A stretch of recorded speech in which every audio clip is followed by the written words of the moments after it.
The Vera and Chime Show.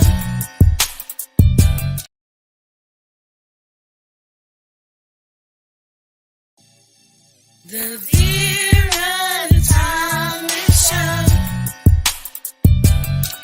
The Vera and Chime Show.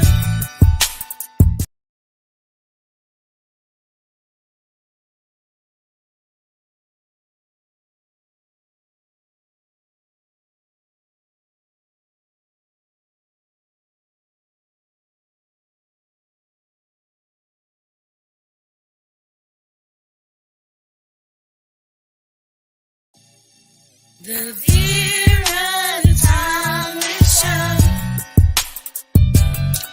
The Vera and Chime Show.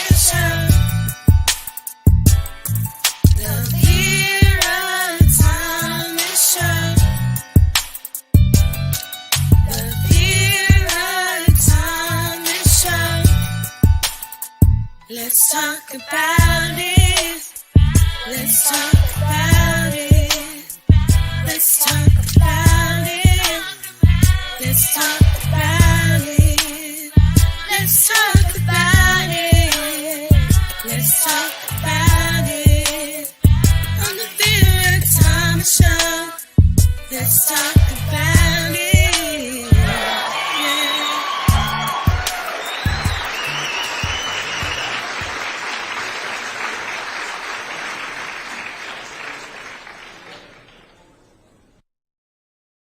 Here was somebody who started his own company, actually was successful, and yet realized that he had lost the mojo related to that specific side of the business. And he now needed to come up with something else. So it happens to people, even if you're in a job you hate and it's not your strengths, or you've actually had the good fortune of starting a company. So we all have opportunities to examine what's next.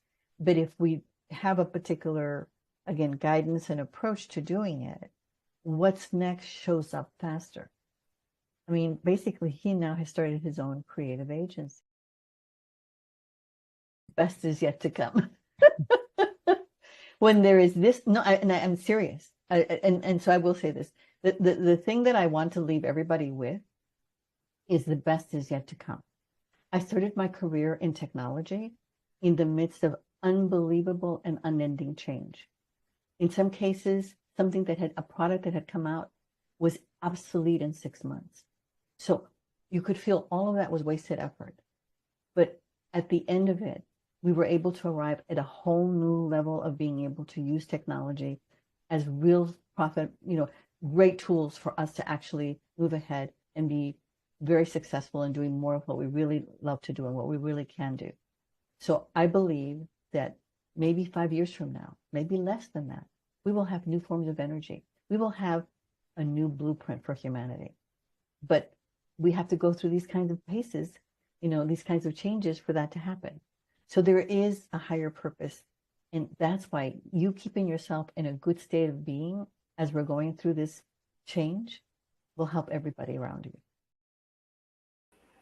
That's what I'm talking about. Yes. My guess, we are going to be talking about the best is yet to come.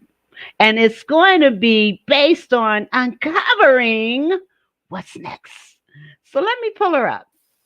Hello, Sonia Hello. Jeantet. Hello, Vera. Did I say that? I should have asked you. Said that correctly. Sonia Jeantet. Perfect.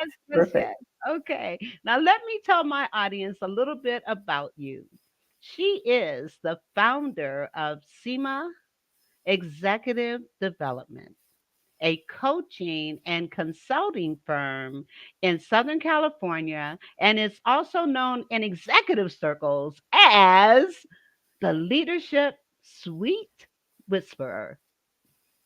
And sweet as in SUITE. As a strategic thought partner, Sonia advises her clients on how to uncover what's next, navigate change, and leverage superpowers, as well as unleash your potential.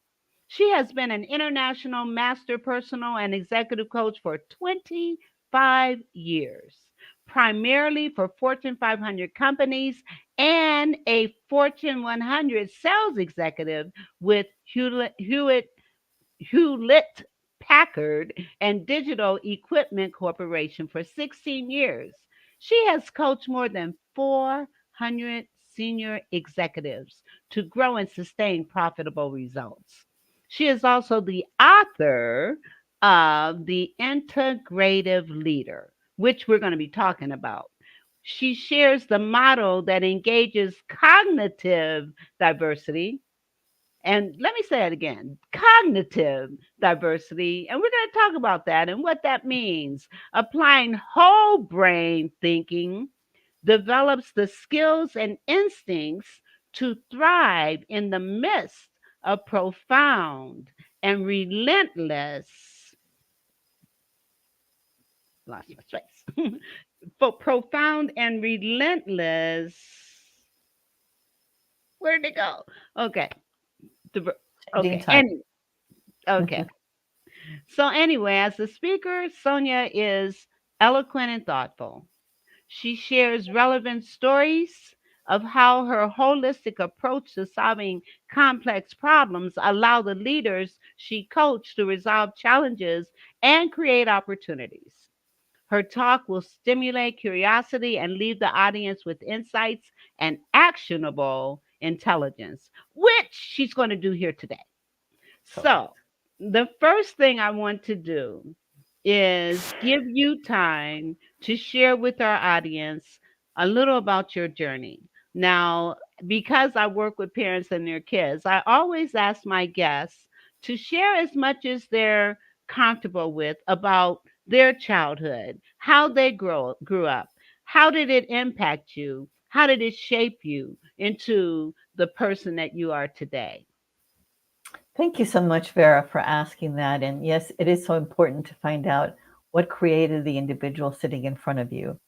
I was born and raised in Bogota, Colombia, South America. I was actually born to, my mother was a maid, and she was the maid to a family named the Jeantets.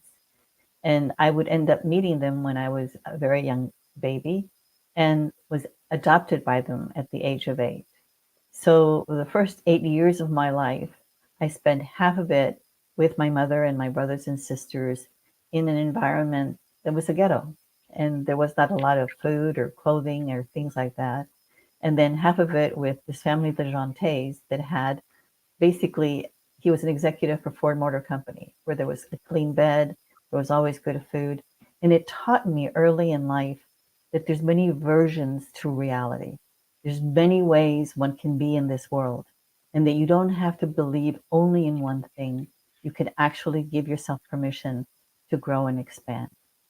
So I was adopted with 2 sisters and grew up to want to help people. My whole journey in life has been about how can I help people be the best version of themselves. And so so my parents, who were American, wanted me to come to the United States to go to college.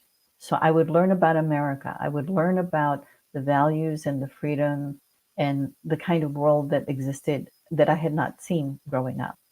And I fell in love with America, both for the country and for what I saw. And I fell in love with a man that I met in college and got married, and he was from California. So that's how I ended up in California. When I got here, I ended up looking for a job. In those days, there wasn't an internet, and I ended up getting into technology, and I got into sales, and it was a very interesting journey because there were not a lot of women in technology at that time. And I happened to have a master's degree. That's why they were hiring us, because they figured if we got a master's degree, we should be smart enough to be able to teach how to learn technology and sell technology. And I think they did a pretty good job. And I learned a lot about the way the world could be. Understanding that information can be shared in so many different ways, being able to introduce people to how to use PCs, because at the time, it was all a different kind of way for doing technology. And I was fascinated that those that really wanted to progress were forever learners. And I always made sure that I was learning and gaining new tools. And about 16 years into being in technology, I realized that I wanted something different. I didn't want to stay in that role anymore or that specific profession, but I didn't know what to do. And somebody with a lot of good guidance, a mentor of mine, said, well, why don't you put a questionnaire together and send it to the people that know you best and ask them, what do you think you can do that's your gift, that's your special, superpower in a sense? And the feedback came back with, you love to build teams, you love to work with people, you love to help them become the best they can be. And I would end up meeting a woman who was a therapist. She had her own consulting practice for trauma counseling. She went into corporations when something tragic had happened, whether it was a bank holdup or somebody had been affected health wise or otherwise. And she said, oh, you'd be great to be an executive coach. And I said, what's an executive coach? And she said, it's when you get to work with high functioning individuals in terms of helping them and their teams be their best. And it was like music to my ears. I thought, that's what I was put on this earth to do. And so I got started over 25 years ago and never looked back. And it's like I thank God every single day that for whatever reason I'm fulfilling my purpose and I'm doing the best I can in working with leaders and working with anybody that actually really wants to be the best version of themselves. So that's my journey. And that is a beautiful journey. I can so relate to your journey because I really feel the same way about me, my purpose and journey as well. One of my questions, I know you and I met you on a show, Children's Lives Matter, where you Correct. were the guest. And we were talking at the time about bullying. And we Yes, acknowledge, and this is National Anti Bully Month. correct. So, um, and I know that you do some things that, as it relates to bullying, some awesome things that we're going to be talking about. But Mhm. what made you have an interest in that topic? Because one of the areas that I use a lot, one of the areas and tools that I use a lot in coaching to help people get along better is emotional intelligence. And everybody has access to emotional intelligence. It's just that some people are much more better developed with it and others are not. And the essence of emotional intelligence is I need to be able to be self-aware. What am I feeling? Then be able to recognize that I have the ability to control how I react to my feelings, and that the way I'm feeling, depending on how I communicate it, affects others in a positive or a negative way. And when we are creating negative energy for those around us, it affects their ability to actually contribute in the best way possible. And it prevents us from actually being successful and effective.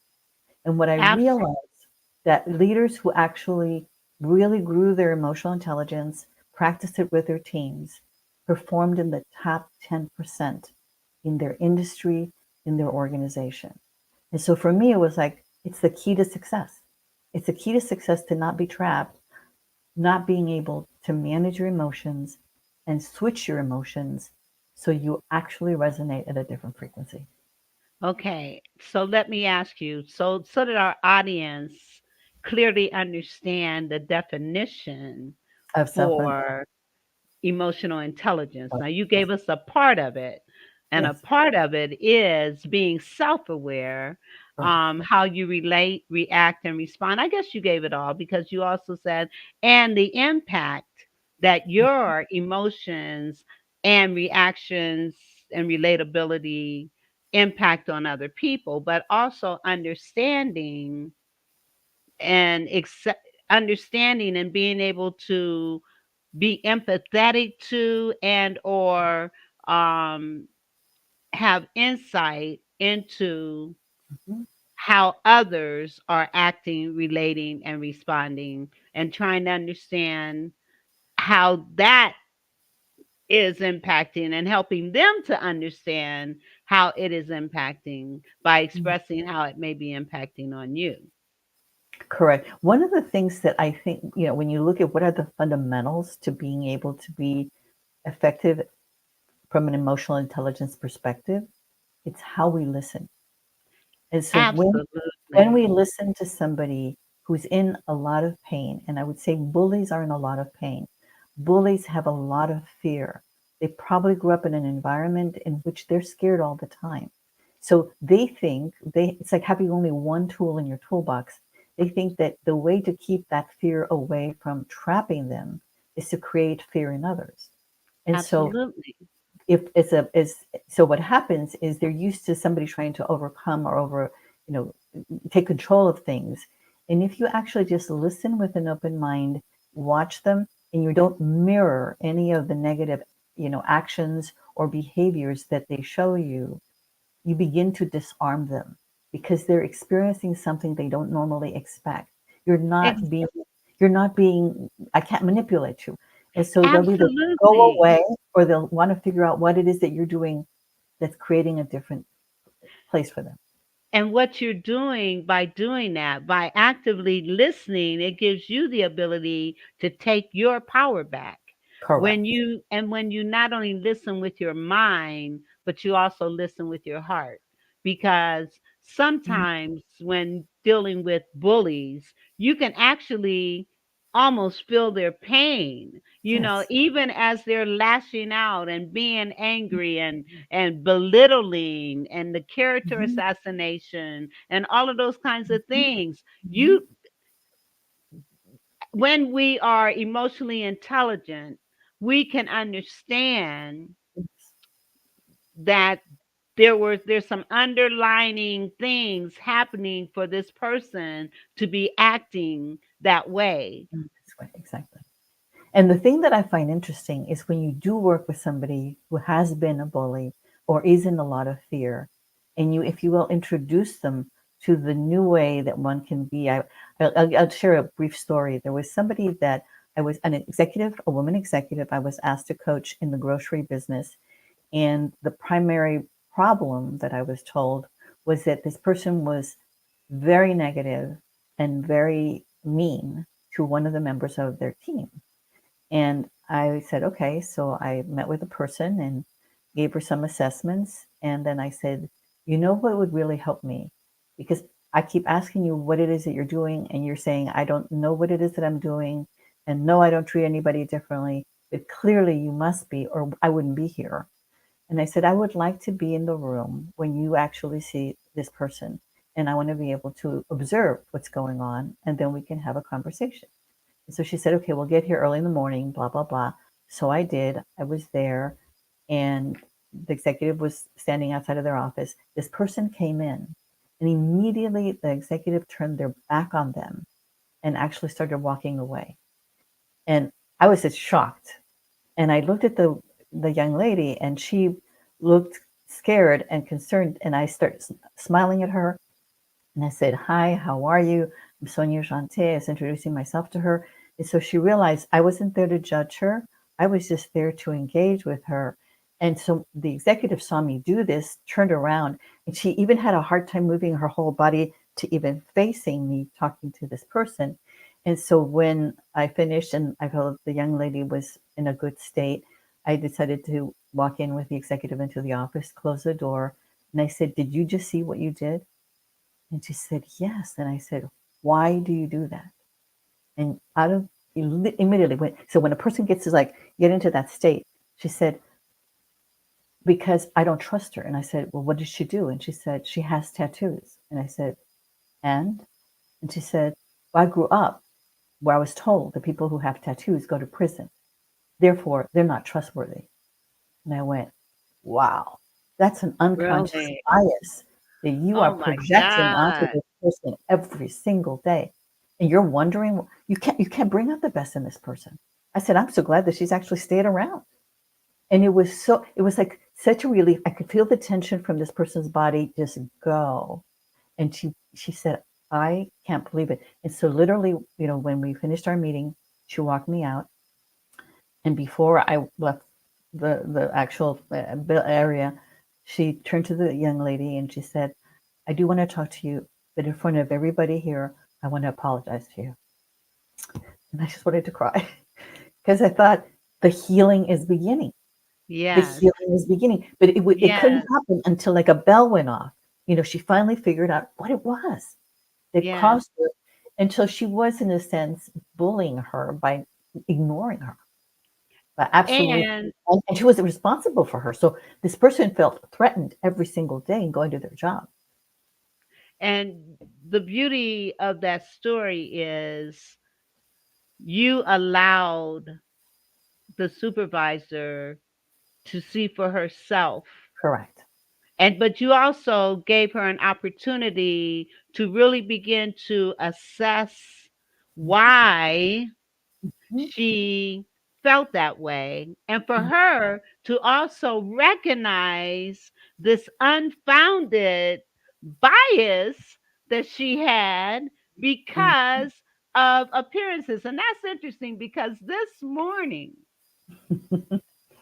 I right now I ride on Proline, which is a bus for people that have some physical problems, okay, which I'm having right now. Okay. And there was a point in time in my life when I would look at a person that has, those where their earlobes have been enlarged Yeah. with a okay, and tattoos and all that other stuff. And he was the bus driver. Mm, And at first I was thinking, and then you also get this political persuasion. You think, okay, this guy, you it's on the other know, I yeah, he's on the other side, right? And just out of just I wanted to find out without really addressing and saying, who are you? Who are you side. supporting? Yeah. But instead I said, this election is really, really, really important. Yeah. And he just opened up, and was Oh, wow. talking, and so, yeah, he said, yes. And we just had a really Yeah. nice conversation. Had How wonderful. I just determined by Yeah. how he looked to Yeah. not say anything because, well, I know who he's supporting, Yeah.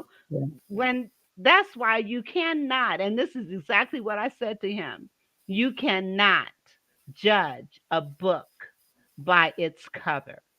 You Absolutely. cannot. And so oftentimes that's a part of the problem that we're having in our Yeah. jobs, in our societies, Yeah. in our Yeah. everywhere.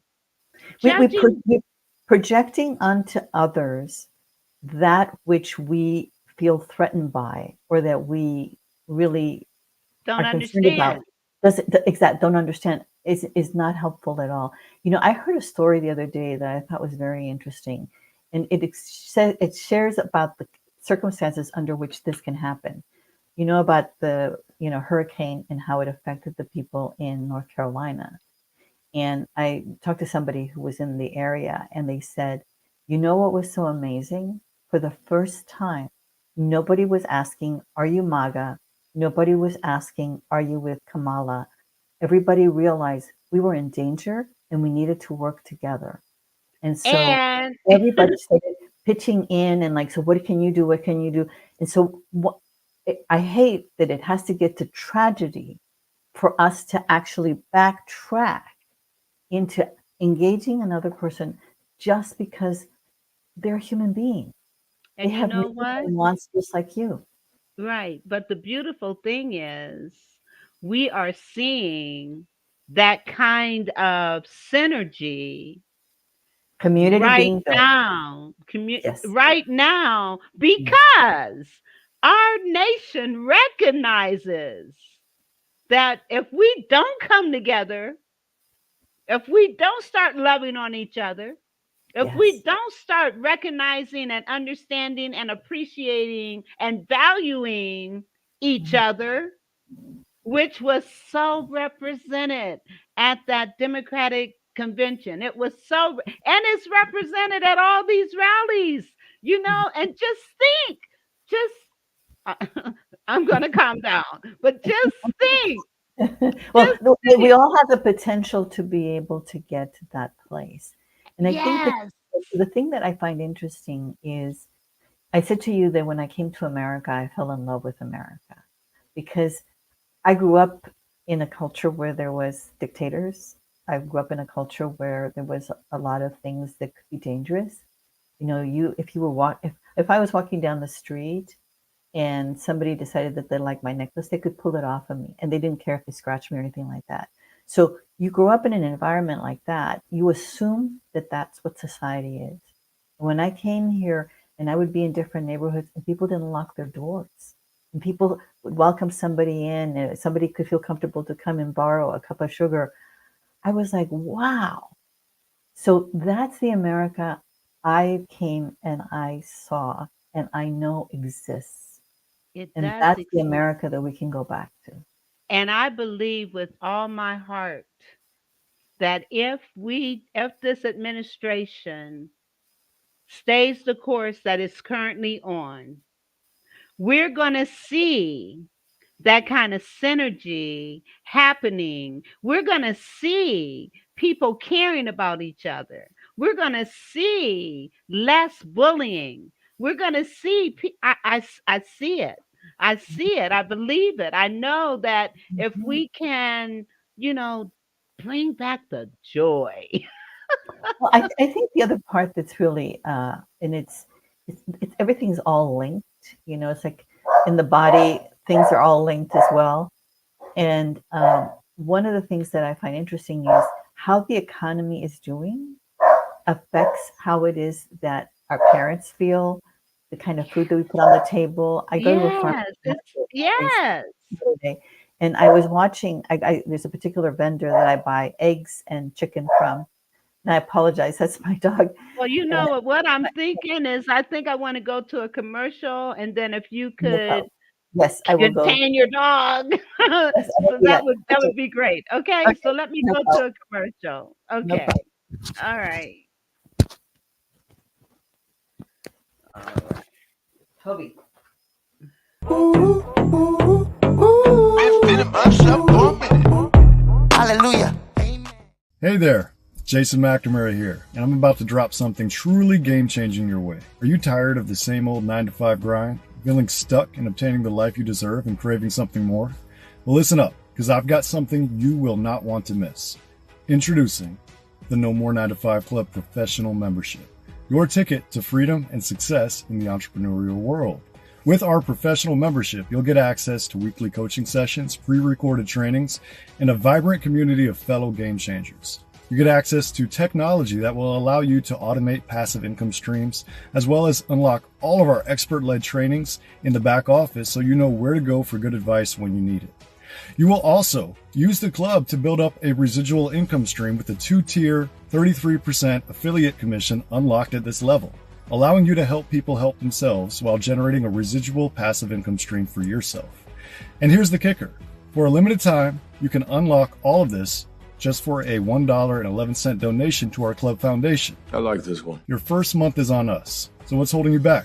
Click the link below, make your donation, and let's start building the life and business of your dreams together. Here at the No More 9 to 5 Club, we're all about turning dreams into reality and smashing through those glass ceilings. That's what I'm talking about, Jake. Whether you're a seasoned entrepreneur or just starting out, we've got the tools and support you need to thrive and evolve. And don't forget to sign up for our bootcamp training. It's the perfect way to kickstart your journey and unlock even more perks. So what are you waiting for? Join the No More 9 to 5 Club today and let's make those dreams a reality.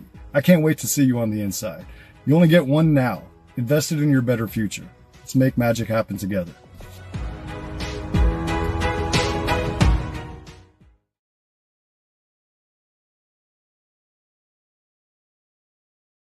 No more 9 to 5. Let me tell you, No More 9 to 5 is an awesome club where you can network, you can meet up with people of like minds, you can participate in masterminds, you can share with people all over the world. And so, no more 9 to 5. And check this out. You can join for 1 month for $1.11 to check it out. and see how it is. And proceeds for all things that come through No More 9 to 5, proceeds go to veterans. So it's a good cause, and it's a mind in lifting, encouraging, educational experience. So check out No More 9 to 5. I've put the link in the chat and you want to check it out. All right. All right. Now back to us. So I was sharing that I go to a farmer's market every week to buy my groceries. And there's a particular vendor that sells eggs and chicken, and everybody likes it because the price is good, the food is good, that there's a line. So I'm often talking to people in the line. And what I noticed was one of the gentlemen shared that he's so grateful that he gets to go there because based on inflation, his money's not going as far as it can.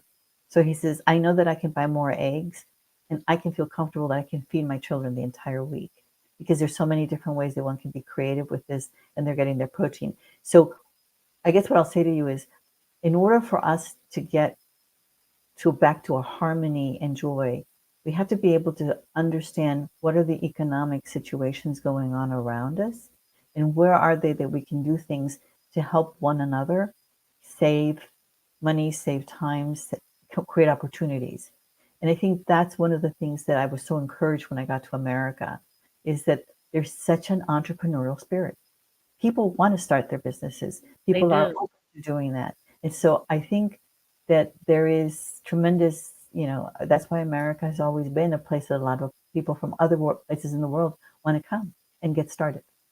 Yes. And we've got so many issues that do need to be addressed, Hmm. and I believe will be addressed. Hmm. And I believe that, I mean, because there is actually more light than there is darkness. Exactly. However, the darkness, because it's so dark, it tends to want to just take over. But where there is light, there is no darkness. So Yeah, I say to my audience, and I say to each of us, let our light shine.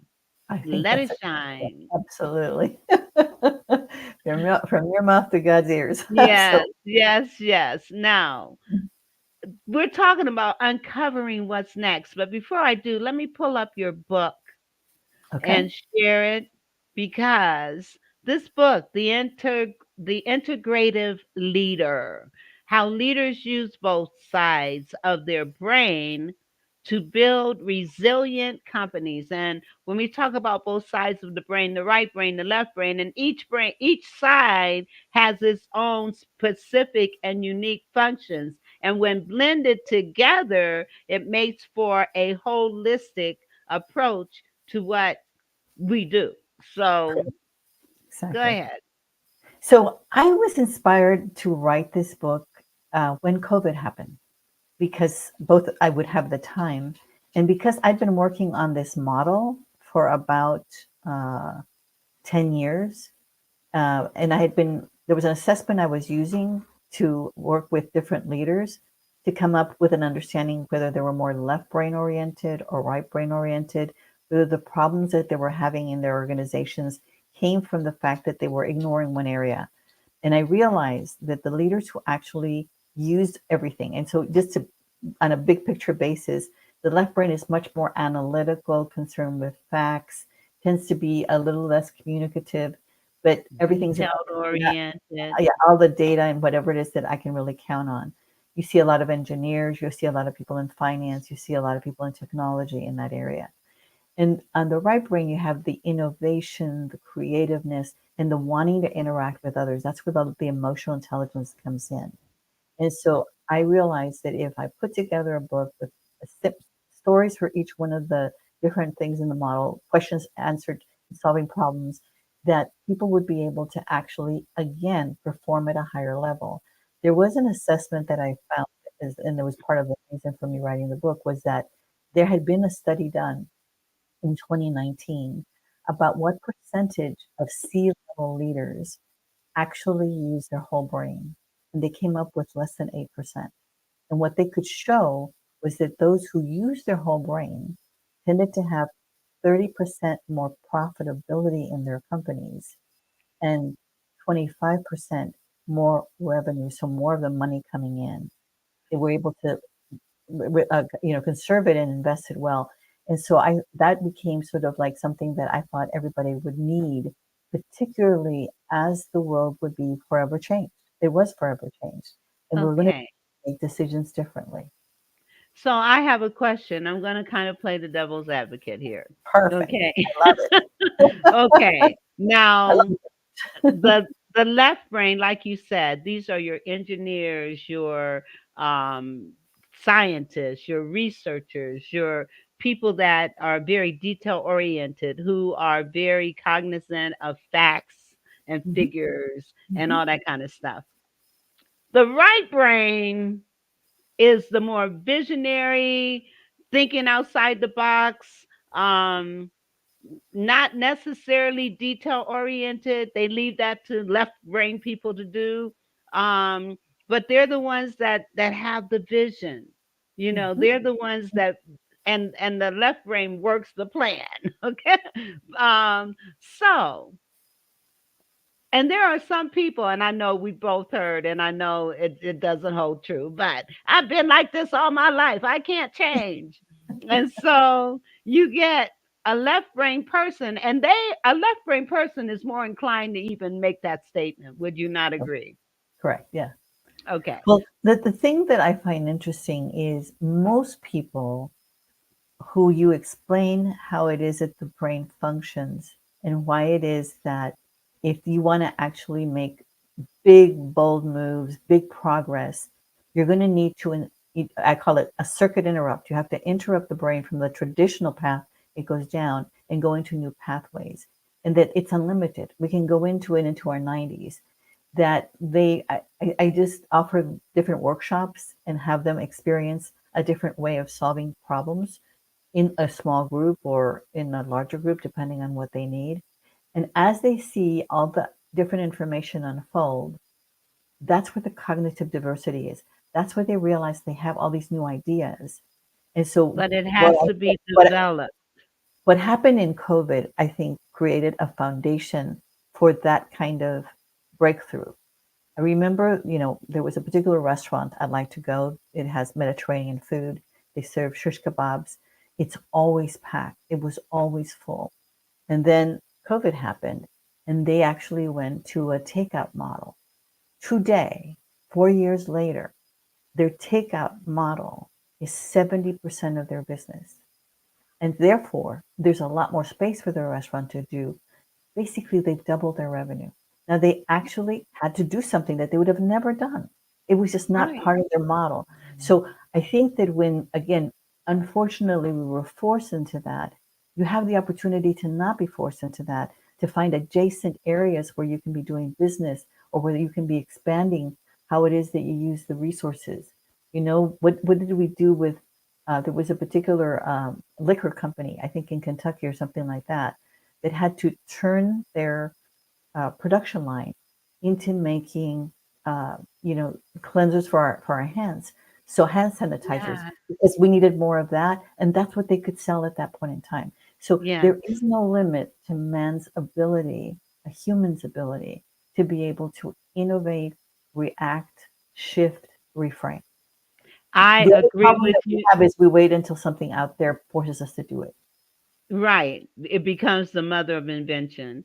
But I understand exactly all of this is all so true. And another thing that leaders do, even as they're cultivating and nurturing that both sides, Mhm, that cognitive intelligence. I love that.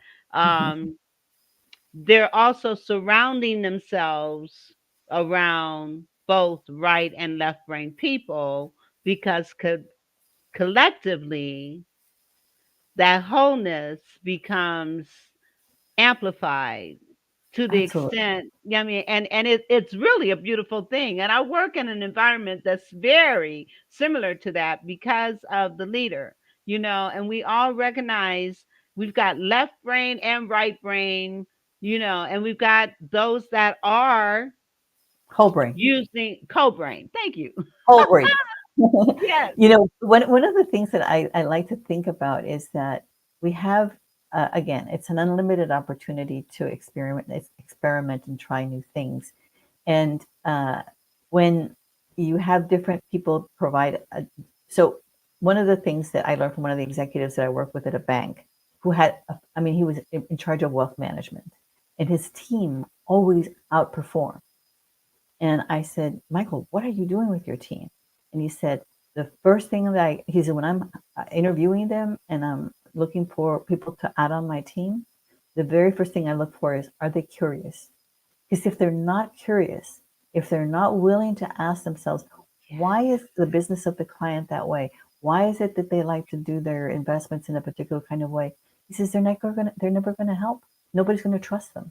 So That's curiosity is so important. and that for people who are job seeking, being able to ask questions is Yeah. critical. It Yeah. says so much about you. Mm-hmm. And here's an employer that Sonia has just mentioned. That's what he looks for. The questions. And I mean concrete, solid questions Mm-hmm. to gain some knowledge and wisdom and insight into the organization and where they're headed, you know? And in their case, he was like, I know that people do business with people they like, trust, and connect to. Well, Yeah. how are you going to connect to somebody? How are you going to find out if you're likable or they're likable If until you're like not you asking actually, questions. if you don't know anything about them? You don't know why they like rice and don't eat potatoes or whatever. Exactly, Yeah. exactly. And I really appreciate you have such a wealth of wisdom and knowledge. And there's some techniques and some tools that you mentioned that I would love for you to kind of share with our audience. So there's assessments one can take that let you know what kind of brain dominance you have. And I administer that, and the company that put that together was actually founded by an engineer who came from General Electric. And he had been hired to figure out how to help engineers be a little bit more social and be able to build better teams. And back in the day when he put together the assessment, he actually would put those electrodes to the head to see what part of the brain was lighting up. Oh my So goodness. I came up with like, okay, what is so I guess what I'll say is there's the man has been fascinated by trying to figure out how we think for a long time. Of And course. so this is one of the ways to do that. The other thing that there's many assessments that I use to try to help people arrive at more self-awareness so that they can figure out how to apply themselves in a better and a new way. There's another assessment that I use, particularly with people for what's next, that looks at what actually energizes them and what doesn't. And there's Yes. no judgment to it. In other words, the things that I'm not energized, it's like a blind spot. I don't think of that as important. And what I try to show them is if they're going to go into a career where they're going to be successful, ideally, they should be in a career where that which energizes them, they're going to Yes. get to do 60% or more of the time. Yes. What is it that you talk about and you just light up? You Exactly. know, and it may be a hobby, it could be anything. And Exactly. figuring it could be cleaning.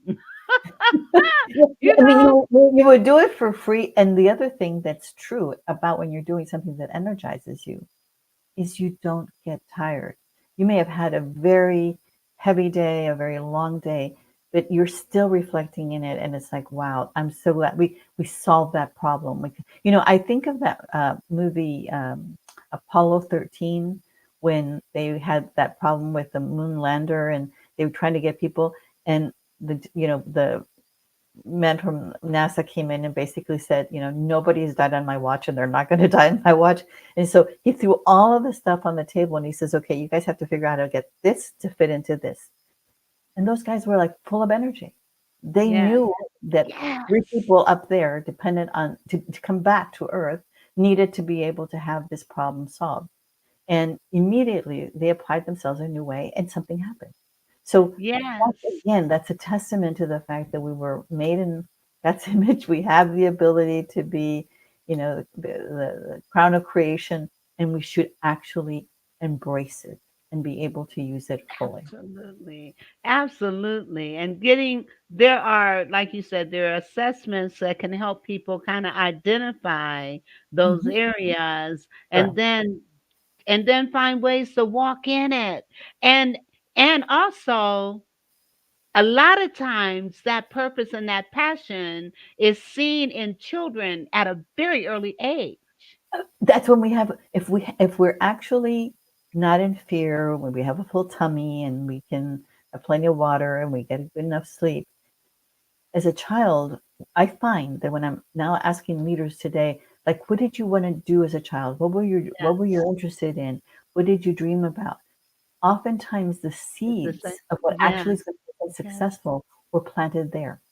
So Yes. that ability for parents to early on encourage Yes. and say, try more of that. It's like Yes. to become like phenomenal speakers.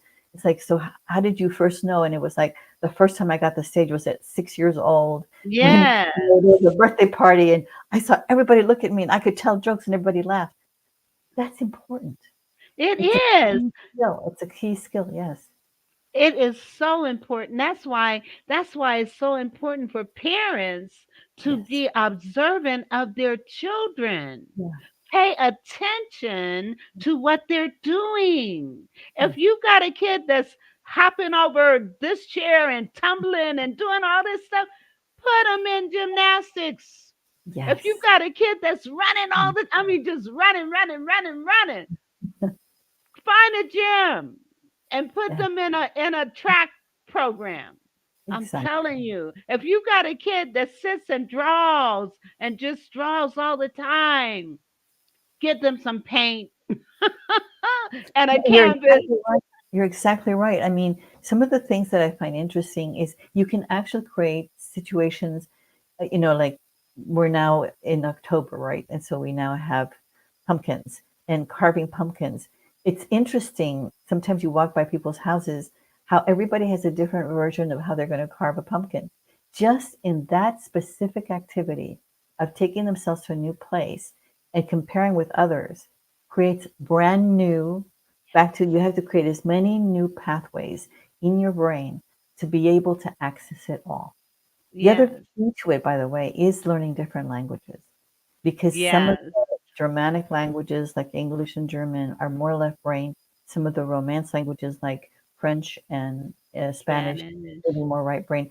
And then you have languages like Russian and like Chinese, anything that uses like Japanese, the characters that actually helps create links between both sides of the brain. So in an ideal world, you would be able to expose a child early on to these different ways that the brain can process information and help them beat AI. Because the And thing you really think about is, AI is not going to learn it the way that we learn it and right. and integrate it. And so we need to be able to give them that opportunity. And you know what's really sad? Our country is probably the only, if not one of very few countries that will not focus and make mandatory learning different languages. Most people that come here, they speak 4 and 5 and 6 different languages that they learned as Mhm. children. And because I think, in a way, because English became such a, like, needed to do business no matter where in the world you were, that maybe many Americans felt like, well, I can go to another country and they'll be able to speak with me because they'll be able to speak English. Yeah, but And that's the so thing about it is selfish. you miss certain things about the culture. I'll just share another brief story in terms of understanding and being in another culture. Is there was an executive, sometimes I work with executives who are being trained or plan to go overseas. And there was this one particular gentleman who had this particular style about how he touched people and all this kind of stuff. And I said, in the culture you're going, you're not You going to can't. succeed. It's not going to play well. So he had to sit there and actually re-examine how it was that he was processing things and deciding if he was willing to make that shift, in order to be effective in that culture, because he just couldn't take his whole American way into that environment. It wasn't going to work.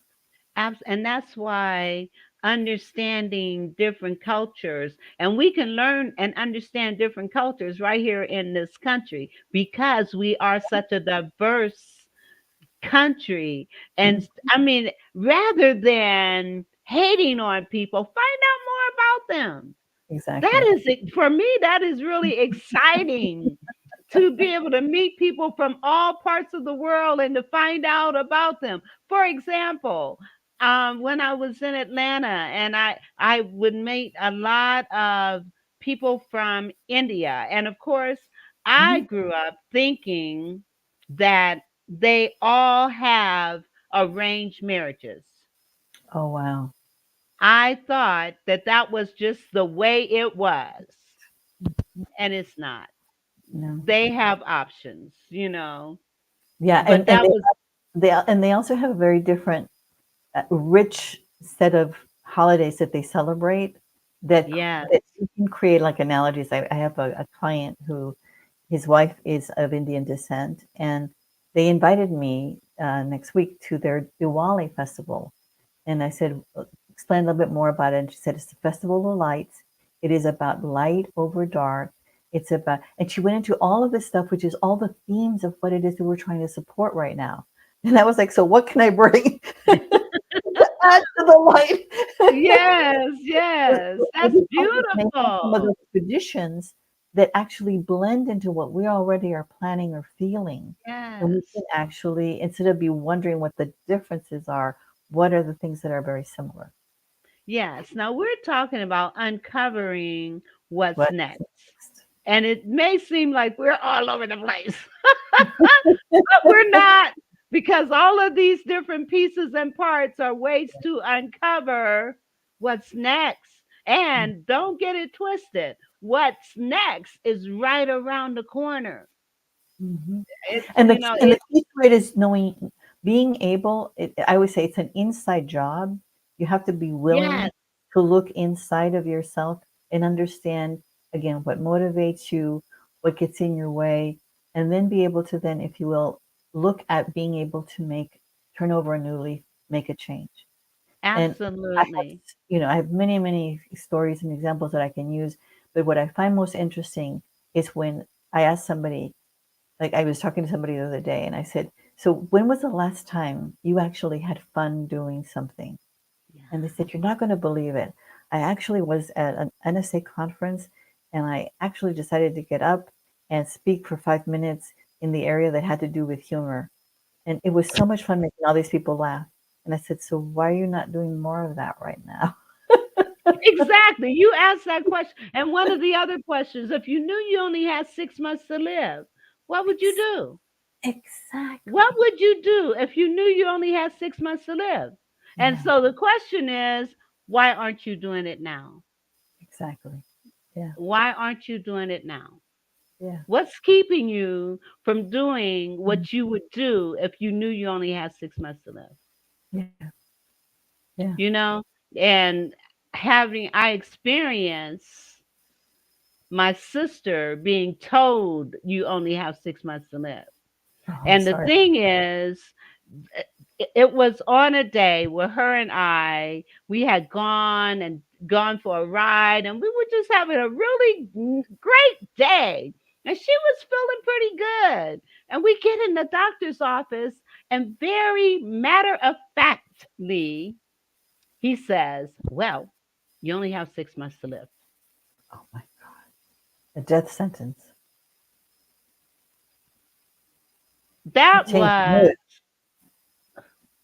it. I mean, it just rocked our world, because we knew she was sick, but we weren't expecting a doctor to say that. So I'm saying to our audience, if you know you only have six, life is short. Take it, yeah. Make the Take most of it. advantage of now, this moment. Yeah, Stop being so focused on what happened in the past. It's yeah, done, it's over. yeah, Now, this very moment is what we have. We don't have tomorrow. We don't have yesterday. All we have is this moment. Yeah. Value, cherish. Like this moment right now that I'm having with Sonia. Mhm. And taking in this moment. Yeah. I have a commercial I need to play Okay. before No problem. we end. So let Okay. me do this right quick. I have a couple actually, but let me do this. Mama Knows creates high quality products that are available to be used on multiple textures of hair. Her goal is to bridge the gap to stop people from having to use multiple products because of families with multiple hair types. Her products are currently being used on men, women, children of all ethnicities. Mama Knows products are available at www.mamaknowsproducts.com. That's www.mamaknowsproducts.com. You can also find her on Instagram at Mama Knows Products because, you know, Mama knows what you need.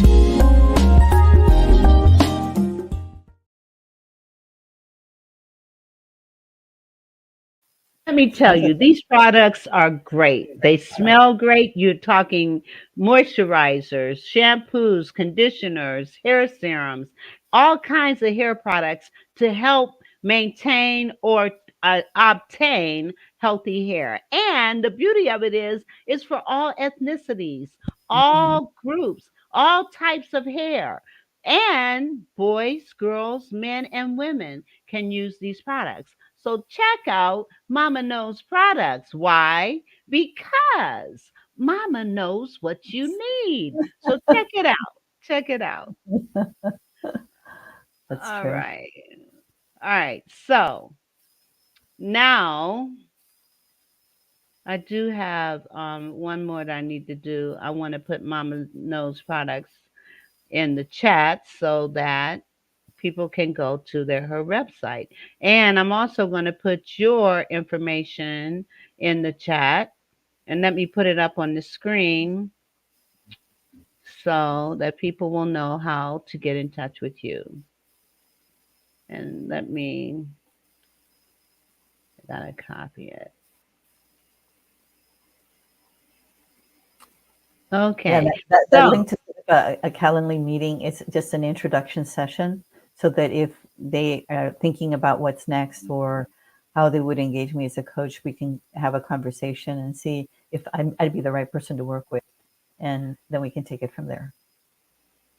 awesome. And I do want to say to my listening audience, please like, share, comment, and subscribe to the Vera Thomas Show.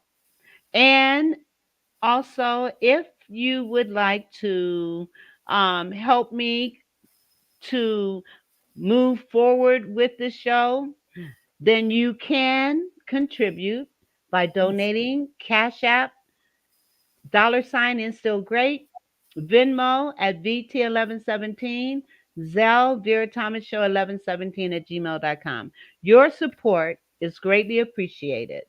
Yeah. And we have 2 minutes left. There is this is going to take one of those minutes, but I need to play this. Okay. In a world where authenticity is the key, unlock your brand's potential with ADM's game-changing marketing solutions. We craft striking logos that embody your brand's spirit and build websites that captivate and convert.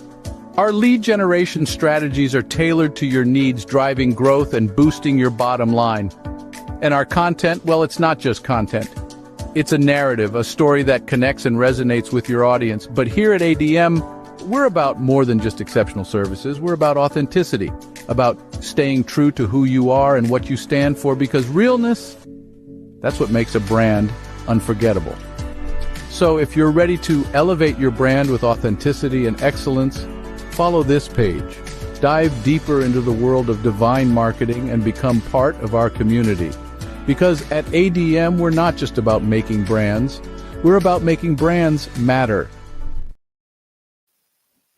And that is so true. You want to check out Divine Marketing, our authentic divine marketing. If you want a campaign that is authentically you and it's going to come with heart and with drive and with passion, you want to check out Ariel Chime and Authentic Divine Marketing. I've put the information in the comments, so click on it and check her out. All right. Now I'm going, I've run out of time. So I'm going to give you the floor and let you just for the next 30 seconds share some last words with our audience. And audience, I will see you on next Tuesday. Have an awesome weekend. Enjoy this beautiful, beautiful change of seasons. The trees are just absolutely gorgeous. They're vibrant. A lot of times they're muted, but this year I think that's a sign of I uncovering what's next. yeah. Thank you so much, Vera. I really appreciate it. And don't miss out on being able to be the best version of yourself in this life. Amen. Thank you. And we will see you on. If you would hold on, I would appreciate it. So we will see you all next week. And again, enjoy this weekend and enjoy the beauty of this season. The Vera and Tommy Show.